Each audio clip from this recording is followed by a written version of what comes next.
زندگی اعمال کی درستگی ہمارے گناہوں کی معافی کا سبب بنائے۔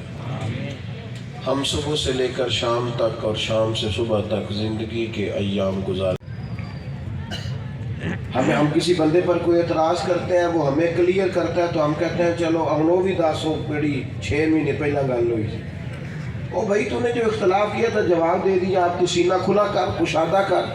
حضرت عمر فاروق رضی اللہ تعالیٰ عنہ تشریف لائے مسجد شریف میں جمعے کا خطبہ دینے کے لیے۔ انہوں نے کوئی بات کرنی چاہی تو حضرت ابو ایوب انصاری رضی اللہ تعالیٰ عنہ اٹھ کے کھڑے ہو گئے، فرمانے لگے اے امیر المومنین، اے فاروق اعظم رضی اللہ تعالیٰ عنہ، نہ ہم آپ کی بات سنیں گے نہ فرما برداری کریں گے۔ کہا میں نے کیا کیا؟ لگے ہمیں آپ سے اختلاف ہے، مال غنیمت میں چادریں آئیں، سب کو ایک ایک چادر ملی۔ جب مجھے پیغام گیا نا تو وہ لفظ میرے کانوں میں گونج رہے تھے کہ میں چابی لے لوں گا۔ اور بندے کو پتہ تو ہوتا ہی ہے نا جو اس نے کیا ہوتا ہے، پتا کہ سارا ہے سردار نو کیتیاں دا پردہ چپایا ہی تیرا پلا ہو سی، خبر تو تھی نا ساری۔ عثمان کہتے ہیں کہ نبی پاک علیہ السلام نے بلایا تو میں کانپنے لگا، چابی حضور نے لی، اندر سے بت نکالے، بیت اللہ شریف کو صاف کیا۔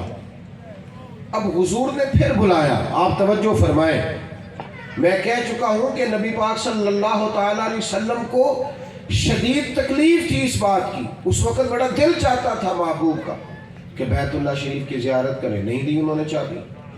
اب حضور نے دوبارہ بلایا،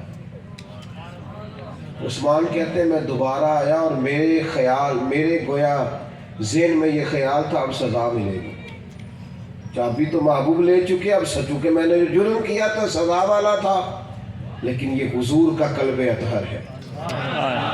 اس نے جب جاتی دفعہ دکھ دیا تو کتنا بڑا دیا، بیت اللہ کی زیارت نہیں کرنے دی، محبوب نے بلایا۔ اور عثمان کہتے ہیں جب میں دوبارہ آیا تو حضور فرمانے لگے عثمان یہ چابی میں نے تمہیں کہا تھا نا میں تم سے لوں گا، اب میں نے لے لی، اور فرمایا یہ بھی میں نے کہا تھا نا جس کو میں چاہوں گا دوں گا۔ یا رسول اللہ کہا تھا، کہتے میں کانپ رہا ہوں، ڈر رہا ہوں، پر قربان جاؤں۔ حضور فرمانے لگے میرا دل کرتا ہے چابی تمہیں ہی واپس دے دوں، تمہیں ہی دے دوں، قیامت تک تمہارے خاندان سے کوئی نہیں لے گا۔ عثمان بن طلحہ کہتے ہیں لوگوں وہ چابی نہیں میری طرف آ رہی تھی، گویا ایمان آ رہا تھا، وہ چابی آتی گئی اور میں مدینے والے محبوب کا کلمہ پڑھتا گیا۔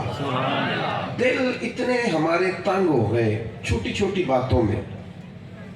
ہمارے حضرت صاحب قبلہ رحمت اللہ علیہ کے پاس نا ایک صاحب آیا کرتے تھے، پھر انہوں نے آنا چھوڑ دیا، تو ایک بندے نے تبصرہ کیا آپ کو یہاں نہیں نہ آتا گمراہ ہو جائے گا۔ تو حضرت صاحب فرمانے لگے میں کوئی نبی ہوں معاذ اللہ، یہ تم نے کیا بات کی؟ دعا کرو اللہ اس کے ایمان کو سلامتی عطا کرے، وہ جہاں رہے عقائد پر پختہ رہے۔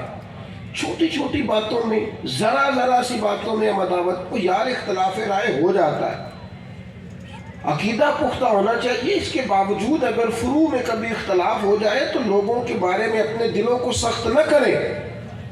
اگر آپ میں طاقت ہے تو جس طرح آپ اپنے حمایتی کی بات دلیری سے سنتے ہیں، آپ اپنے مخالف کی بات بھی دلیری سے سنیں۔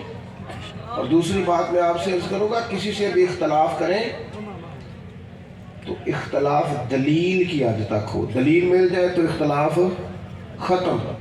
توجہ ہے آپ دوستوں کی میری بات پر؟ موبائل پہ توجہ ہے کہ میری بات پر توجہ ہے؟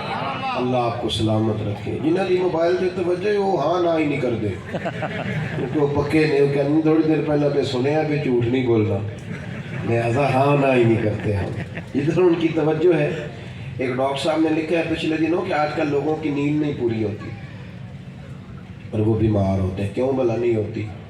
موبائل تکیے کے نیچے ہوتا ہے تو ذہن نہیں سوتا، وہ موبائل میں الجھا رہتا ہے۔ اتنا نہیں سوار کرنا ذہن پہ، ضرورت کی چیز کو ضرورت بنانا ہے۔ نفسیاتی مسئلہ کسی سے اختلاف کرنا ہے تو دلیل کی حد تک، دلیل میں